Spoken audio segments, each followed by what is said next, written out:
If you're new to making videos or taking photos, it doesn't take long to notice that people really like haze. Haze is one of those things that has that X factor. It just makes things look better.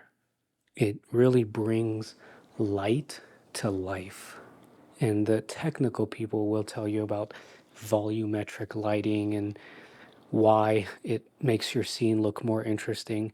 But I think it's more than that. I think we just like the way it looks because it evokes a feeling. And a lot of times when it's used, that feeling is maybe moodiness or melancholy or drama.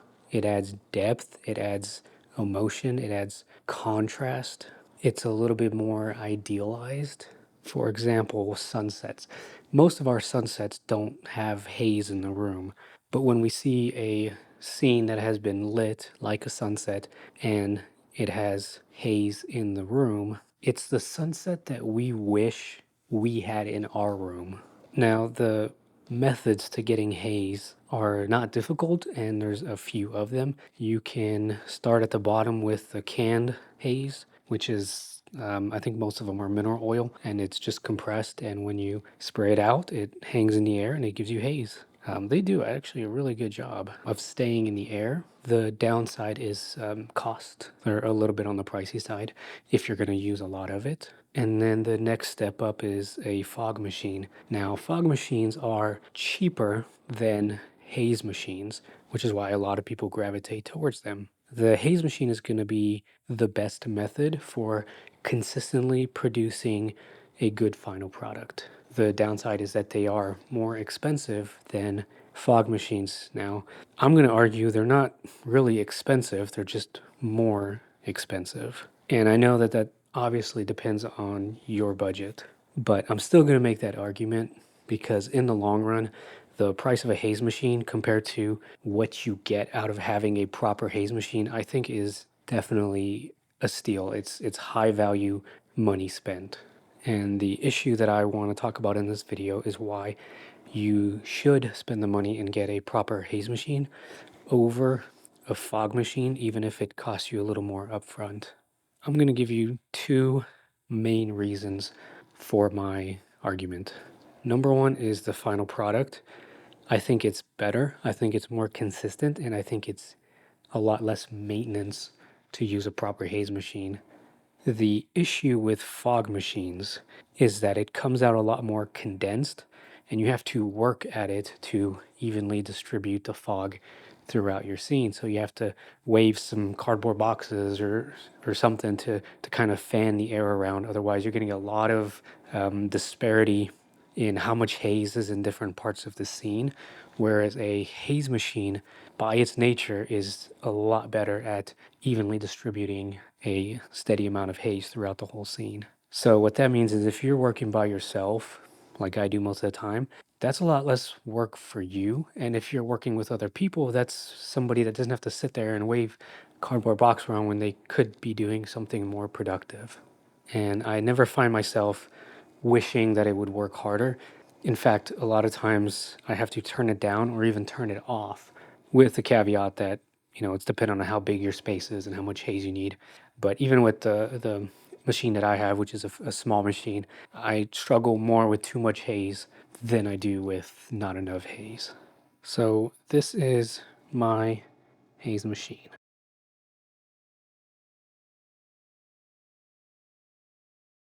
This is the Chauvet Hurricane Haze 1DX. And it's definitely on the low end of prices for a haze machine. It's definitely on the lower end of size and output for a haze machine. And even then, I will tell you that I do not feel underpowered. I don't feel like I wish I had more for the shoots that I've done so far. Right now, it's listed at $270 on B&H's website. So you're looking at under $300 for this level of a haze machine. Now, in contrast, you can find fog machines for well under $100. You can get no name knockoff Amazon special. I've seen them as low as $25. Whether or not those are worth anything and will immediately burst into flames when you plug them in, I have no idea. I'm not taking that chance anyways. But just for comparison, the Chauvet DJ Hurricane 700, which is about as low as I would be comfortable with going as far as picking a name brand, it's going to run you $50. So that's the technical reason why I prefer a haze machine over a fog machine. But there's a very important practical reason, and let me show you what that is. So this is the specs area on the machine. Every electronic device should have something like this. It tells you a lot, and it's actually pretty important that you learn to read these. Specifically, what you need to focus on is wattage, voltage, and amps. So as you can see, it says 120 volts, which means in the US, typical wall power. You're going to plug it into a wall outlet. And down below, it says 2.5 amps, which is low. And here's the key, 303 watts. Why is that important? This haze machine can be powered by this 300 watt hour battery pack. And I know they make bigger battery packs, and I have much, much bigger battery packs.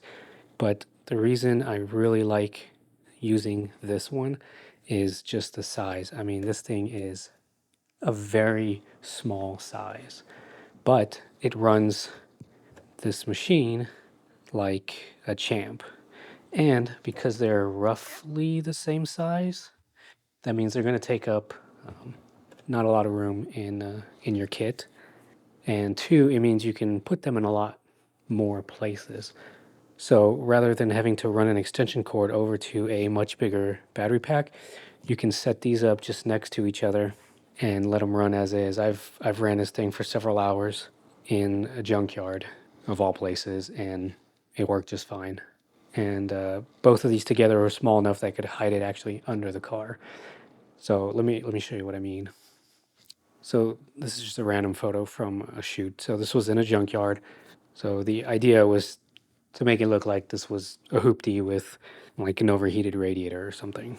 I stuck the Hurricane and the Jackery underneath the car, and I had the Hurricane actually tipped up so that the haze was coming up, and I just had it flooding the engine bay and coming out of the grill and the under the hood. And as you can see, it put out quite a bit. It was actually a little bit too much for on this picture here. I kept having to kind of dial it back, and I didn't need to run an extension cord. I didn't need to tie up a big system. I had a very small unit that could power this haze machine. Now, going back to this little clip here, this was actually in an RV, and again, I kept having to dial it back, and I never had to fan anything. I never had to put a actual fan on to move air around, whatever.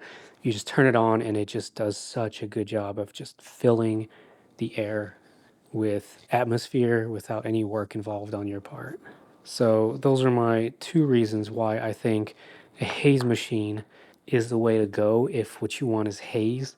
And I really don't think it's worth the cost savings to try to shoehorn a fog machine into the job of a haze machine. The quality of the product it puts out is a lot better.